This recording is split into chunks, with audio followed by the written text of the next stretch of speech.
Ain't gonna dream no more on the Dream Warrior.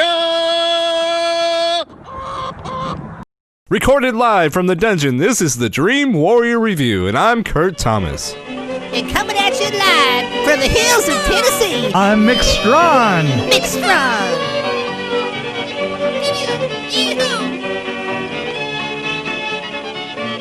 Dog Soldiers.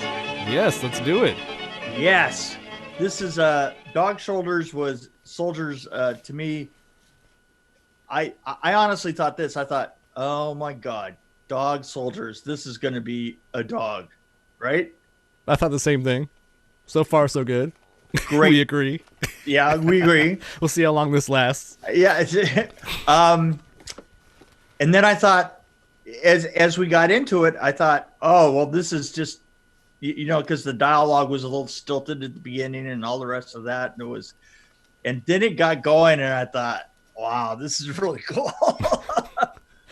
So I have mixed feelings about it. Yeah, I probably don't like it as much. I'm trying to hide my. I'm trying to use my poker face. Well, I'll tell you what I liked. I liked the fact that the special effects for it were all practical, and that they followed some pretty good rules. They found out what it was that would work, and then they kind of went with it. There was, and it was necessary that they saw a lot of Dog soldier, right? Right. But it was almost like they did it in super tight cuts. I don't think that we ever saw a Dog soldier for more than, a quarter of a second. I like the way that we only saw just very brief flashes of the soldiers, and that they kind of held up pretty well for all that.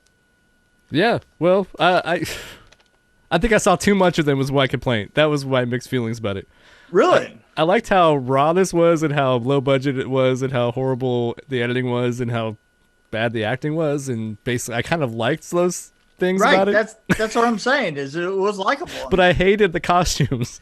You hated the costumes. Every time they showed the spandex, I don't know what that was, with the wolf head, it just killed me. And then the bowels that look like balloons, I'm like, come on, really? Yeah. They could have done better. I don't know. Yeah, I liked it. I thought the film held together. It was very, very, very succinct, straight to the point. Did you think it was the plot holes you could drive trucks through were a little distracting? Oh, you think? I like the explosions. Those are my favorite things. Yeah. Out of this whole movie, the only thing I liked were the two explosions. Well, not the only thing. There were the great explosions. Yes. I love the fact that that there was a truck that was burning in the foreground. They let it burn forever. They did. I was like, how long did they let that thing burn? That's exactly what I thought. Because usually we see something explode and then it's out of our mind, right? We never come back to it or think about it again. And for some reason, that truck became a feature of the film. Was it burning all the time in the front yard? It was so cool. Well, they did the same thing at the end when I don't want to ruin anything, but there was something at the end that they lingered on for a long time. Right. Yeah. But great What'd you think explosions. Of did you like all the effects that they used? The practical effects. Yeah. To use a word. Oh yeah. I was trying to figure out what word. This is what I was saying. I was saying that for a purely practical effects film, and it was purely practical effects. I thought that they did a great job. I mean, it's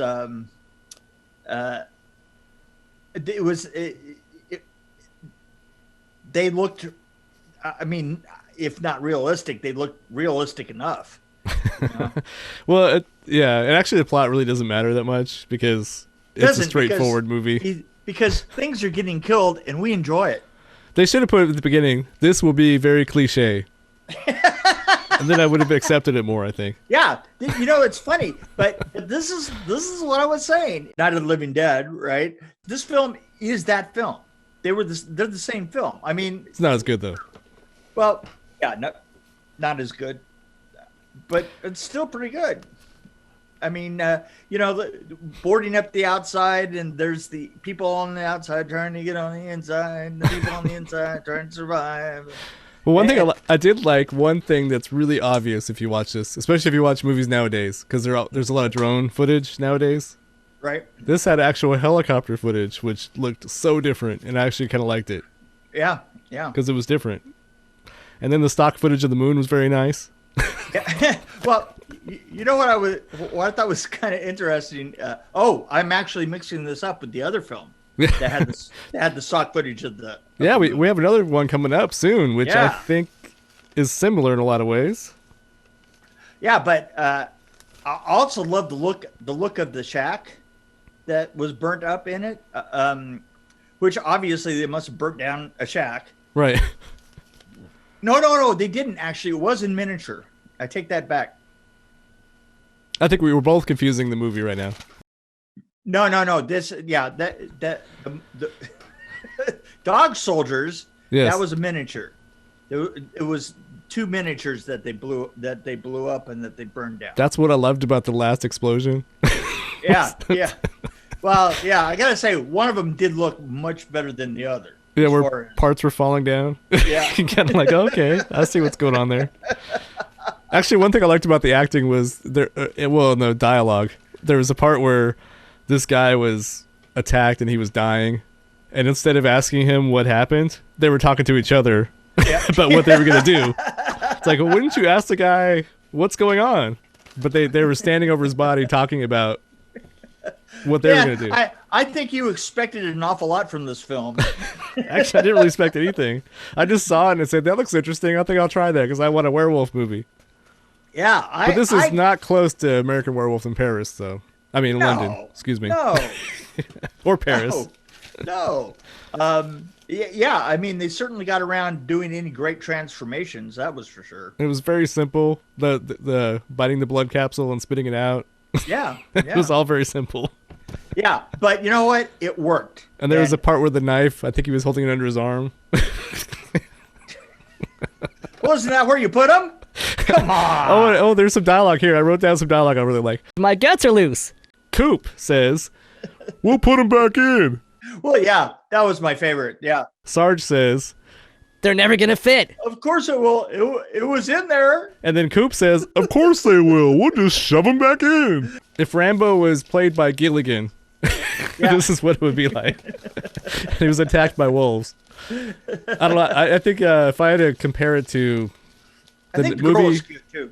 Well, the next movie that we're going to talk about, or the other movie we're going to talk about, I think comparing it to that one, I like this a lot less.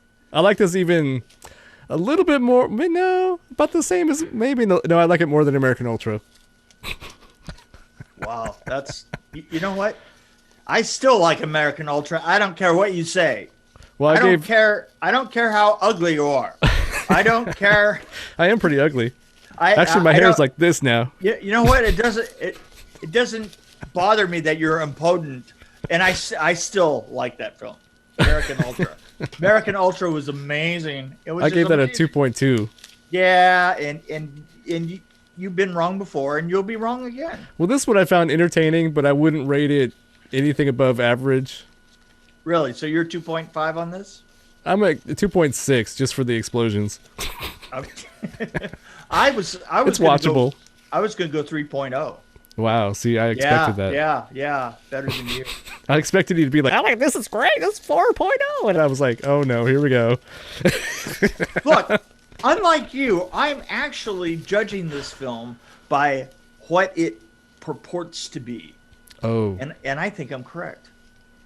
You might be. Yeah, I am correct. Okay. Okay. So, did you rate this or did I miss that? I must have missed it. I said 3.0. Oh. And there it is. And you remarked I found on it. You're watching. I have a very short attention span. Yeah, you do. I'm like obviously. a goldfish lately. Since I've been locked in my garage all the time. Yeah, just goldfishing out, right? I have a 30-second memory. My kid will talk to me and I'll say, "Oh, of course you could do that." Oh, of course you can do that. And then why are you doing that? And she's like, "You just told me I could." Yeah. So Do you want my impression for this episode? You have an impression? Okay, Sure. let's go. They're coming to get you, Barbara. Wow. And that, I think, with that, I think we're going to sign out. Well, let's leave it at this for now because I'm so short on cables. I've been running down cables and trying to keep all of this together and get this set up. I needed a connection. It was RCA to quarter inch.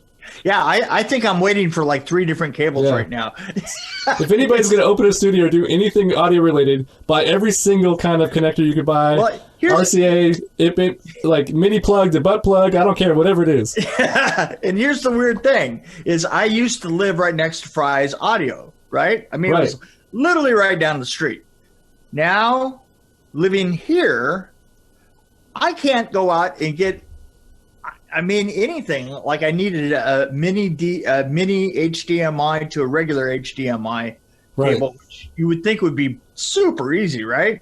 Oh, you got to order it online and wait. You got to order it online and wait. That's I exactly used to be 2 minutes away from a Radio Shack. Yeah, except for that doesn't exist anymore, right? No. Yeah, exactly. Do you want my impression for this episode? You have an impression? Okay, let's go. They're coming to get you, Barbara. Wow.